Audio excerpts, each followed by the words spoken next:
Hey guys, it's Winter from Hanson Audio, and today we are going to be creating a multi-output routing contact template for Pro Tools.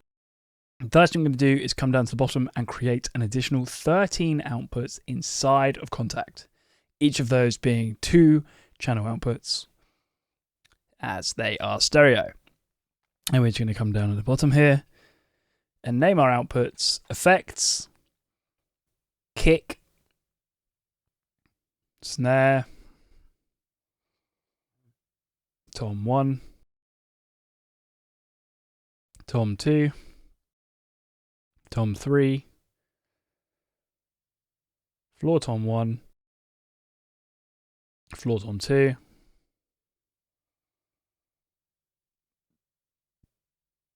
overheads, close room,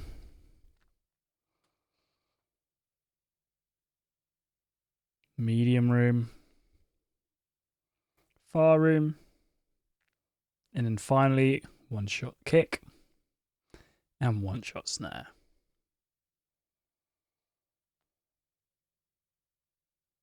Okay, next we're going to save the current output selection state as default for all formats. We're going to close Contact and then reopen a brand new instance of it. The next thing to do is to assign the ascending outputs from Contact by clicking at the bottom here and selecting effects 1 and effects 2 for effects, kick 1 and kick 2 for kick, and we're just going to do this for every single channel. This will tell Contact where it wants to send the outputs outside of Contact. And if you notice at the bottom it says 1, 2, 3, 4, 5, 6, this will be 7 and 8. And we just want to do that until all of our channels are full up. 9, 10, 11 and 12, 13 and 14,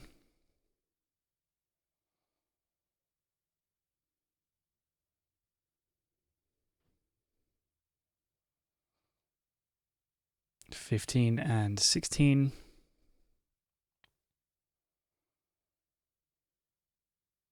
17 and 18 for the overheads, 19 and 20 for the closed room,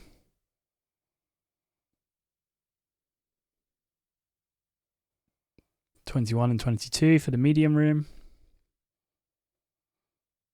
Oh, made a mistake. 21 and 22, not 21 and 21. Once you've done this, you can save it and you won't have to do it again.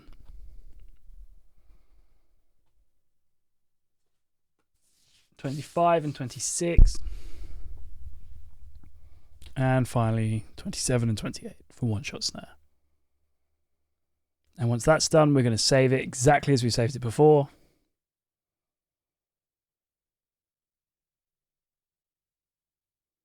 For all formats. Now we're going to close it, reopen it one final time. And now inside of the Molten kit, we need to root out at the bottom of each individual drum where we want it to send in Contact. The kick to the kick, the sub to the kick, and the overhead to the overhead.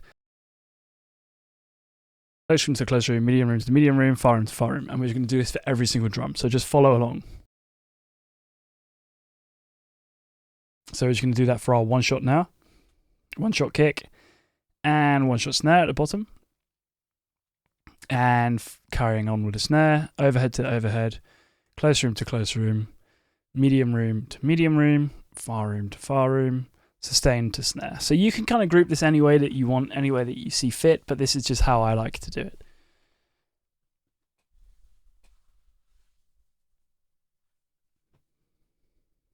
Again, tom 2 to tom 2, bottom to tom 2, overhead to overhead, close room to close room, medium room to medium room, far room to far room. And we'll just do this for every single drum. Tom 3 to tom 3, bottom to tom 3, overhead to overhead, close room to close room, medium room to medium room, far room to far room.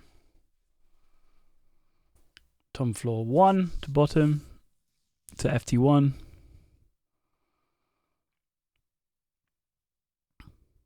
As you can see, we're just matching what's on there with what's on there.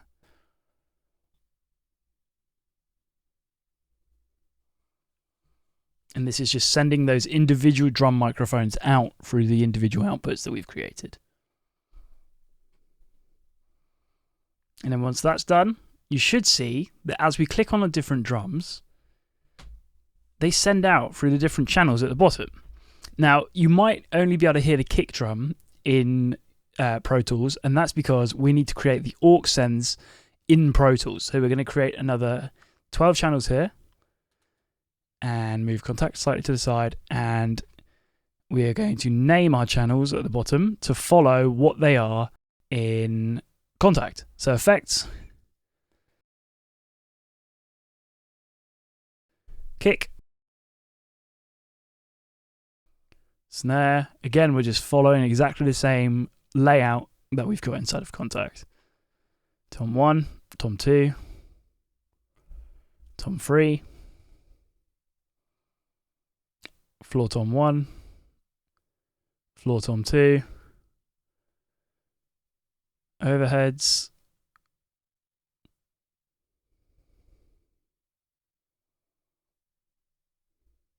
close room, medium room, far room, one shot kick.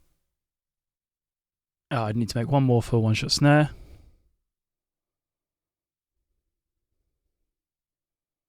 Stereo aux track. And that will be one shot snare. Now, this is where it might get a little bit confusing, but we're going to come up to the I/O and we're going to hit plug in, and we're going to just assign them out vertically from the second channel. Now, me and Jacob had some issues here with his Pro Tools not showing them in the correct order and not naming them correctly from a previous attempt that he had made. So all you want to do is just make sure that from your aux number 1, you follow down the list. So as you can see, we're getting there for Tom 2, which is going to come down. And I'm going to rename them as I go along, so it's less confusing. But yours should look like this after they're renamed. So I'm just renaming them here because ours is incorrect. So your Tom 3 should say I/O Tom 3, your Tom 2 should say I/O 2, your Tom 1 should say I/O Tom 1, your snare should say I/O snare, etc., etc. Ours was again incorrect here. We tried to figure it out loads of times, but we couldn't figure it out. So just ignore that and just follow along to what is correct for you.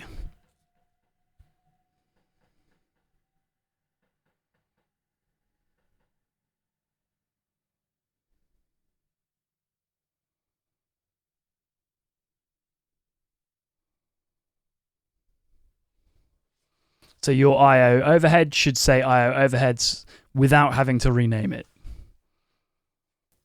This is only purely because when me and Jacob did this before, Pro Tools saved the default output selection and we didn't know how to save over it. Apologies for our stupidity. I'm sure it's glaring us right in the face how to change it without having to rename them, and it does make the tutorial a little bit more confusing, but hopefully at this stage you've figured out that you just need to select I/O1 for the snare, I/O2 down the list for the Tom 1, etc., etc., etc.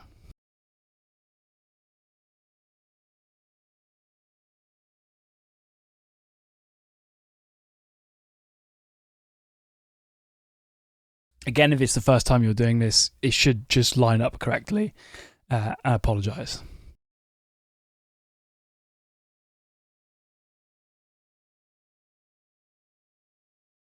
So now we have everything correct. As you can see, when I click the kick and the snare, it all comes out in the correct output. This allows me, obviously, to add additional EQ onto different things and compress and effect and edit them exactly how I want to.